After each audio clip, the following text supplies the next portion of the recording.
उधर जम्मू कश्मीर में भारी बर्फबारी के बाद कई रास्ते बंद हो जाने की वजह से लोगों की परेशानियां बढ़ गई। वहां ट्रैफिक पुलिस की तरफ से अनाउंसमेंट की गई और लोगों से बर्फबारी वाले इलाकों में न जाने की अपील की गई, क्योंकि जम्मू कश्मीर के ज्यादातर हिस्सों में लगातार हो रही भारी बर्फबारी ने लोगों को बेहाल कर दिया। रामबन जिले में जम्मू कश्मीर नेशनल हाईवे पर ट्रकों की लंबी कतार नजर आई। दूर दूर तक सिर्फ बर्फ का कब्जा दिखाई दिया।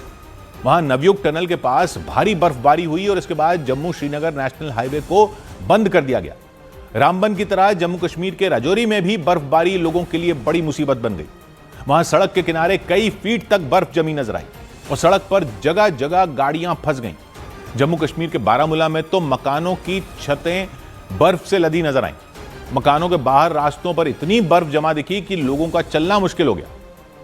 वहां मकानों के साथ सड़क के किनारे लगे बड़े बड़े पेड़ भी बर्फ से ढके दिखाई दिए। बारामूला के साथ डोडा और बडगाम जिले में भी बर्फबारी आफत बन गई। बडगाम के कुछ इलाके तो बर्फ के मैदान में तब्दील हो गए।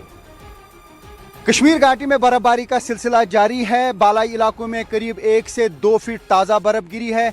बालाई इलाकों में पहले ही 4 दिन पहले हैवी बर्फबारी हुई थी, लेकिन अब फिर से बर्फबारी का सिलसिला शुरू हुआ है। जम्मू कश्मीर के उधमपुर में ट्रैफिक पुलिस ने गाड़ियों को रोकने के लिए अनाउंसमेंट शुरू कर दी। गाड़ियां रोक दी गई है, आगे बर्फबारी शुरू हो चुकी है, लिहाजा आप लोगों से रिक्वेस्ट है कि आप अपनी अपनी जगह पर रुक जाएं, कोई भी आगे निकलने की कोशिश न करे। वहां पुलिस ने अनाउंसमेंट कर लोगों से बर्फबारी वाले इलाकों में न जाने की अपील की, ताकि लोगों को भारी जैम से बचाया जा सके। और जम्मू कश्मीर की तरह ही हिमाचल प्रदेश में भी बर्फबारी ने हालात मुश्किल बना दिए। मनाली के सोलंग नाला में हर तरफ सफेद चादर बिछी नजर आई है। वहां बर्फबारी के साथ बारिश ने भी लोगों की दिक्कतें बढ़ा दी। हिमाचल प्रदेश में मनाली ही नहीं बल्कि शिमला के ऊपरी इलाके नरकंडा में भी भारी बर्फबारी हुई, जबकि लाहौल और स्पीति में बर्फबारी की वजह से कुछ पर्यटक रास्ते में फंस गए। वहां अटल टनल से पहले बर्फबारी में फंसे उनमें 2 पर्यटकों को पुलिस ने बाहर निकाला। हिमाचल प्रदेश में मौसम विभाग ने और भारी बर्फबारी के साथ बारिश का अलर्ट जारी किया। चंबा, कांगड़ा, कुल्लू के ऊंचे इलाकों में हल्की बारिश और बर्फबारी की संभावना जताई गई। और पहाड़ी इलाकों में हो रही बर्फबारी के बीच दिल्ली एनसीआर में बारिश हो गई और उसने ठिठुरन बढ़ा दी। दिल्ली के साथ नोएडा समेत एनसीआर के इलाकों में बारिश हो गई और कुछ इलाकों में तो ओले भी गिरे। ठंड काफी बढ़ गई, तापमान 8 डिग्री सेल्सियस तक पहुंच गया। इन इलाकों में सुबह हल्की बारिश शुरू हुई, दोपहर तक रुक रुक कर होती रही, लेकिन शाम को एक बार फिर बारिश शुरू हो गई और तेज हवाओं ने लोगों का घरों से निकलना मुश्किल कर दिया। 30 से 40 किलोमीटर प्रति घंटा की रफ्तार से हवाएं चलती रहीं। मौसम विभाग ने दिल्ली एनसीआर में बारिश का अलर्ट जारी कर दिया। आशंका जताई गई कि आने वाले कुछ दिनों में तापमान और गिर सकता है।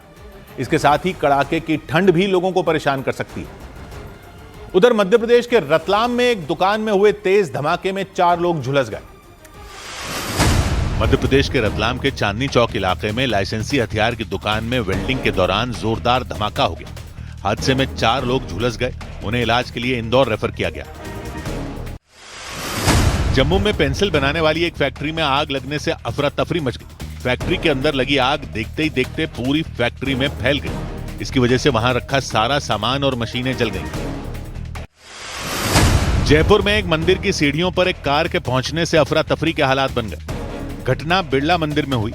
आरोप लगा कि कार सवार लोगों ने स्टंट करने के चक्कर में यह हरकत की। हालांकि वहां मौजूद पुलिस ने इस मामले में केस दर्ज कर लिया।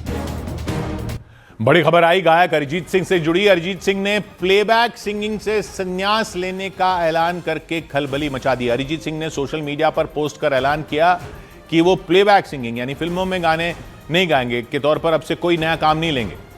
अपनी पोस्ट में उन्होंने सभी को नए साल की बधाई दी और फिर लिखा कि वो अपने खूबसूरत सफर को यहीं खत्म कर रहे हैं। अरिजीत सिंह 300 से ज्यादा फिल्मों में गाने गा चुके हैं। उन्होंने हिंदी के साथ बांग्ला, तमिल, तेलुगु, मराठी भाषा में भी कई गाने गाए थे। हालांकि महज 38 साल के अरिजीत सिंह ने इस तरह का फैसला क्यों लिया, इसका कोई जिक्र उनकी सोशल मीडिया पोस्ट में नहीं किया गया। हालांकि कुछ देर बाद उन्होंने ये जरूर साफ किया कि वो संगीत बनाना नहीं छोड़ेंगे, जिसके बाद माना जाने लगा कि वो गायकी नहीं छोड़ेंगे बल्कि सिर्फ प्लेबैक सिंगिंग बंद करेंगे, यानी वो फिल्मों में गाने नहीं गाएंगे।